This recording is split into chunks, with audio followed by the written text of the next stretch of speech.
MHA Season 8 Episode 8 has a staggeringly high IMDb rating.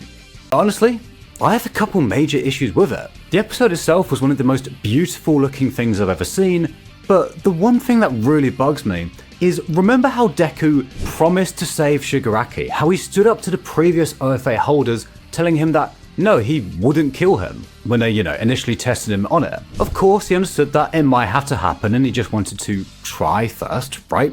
But it's still a huge deal to him. Right after we see him see Shigaraki's childhood trauma, understand how it became who he is today, All For One interrupts that before we get any sort of conversation or reflection, which is a whole other issue, right? But there's then nothing from Deku from this point up until the point that he ends up taking Shigaraki's life.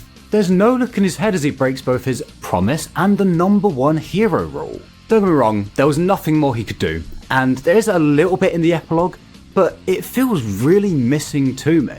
I really think a little bit of this before the punch would have added even more weight to it.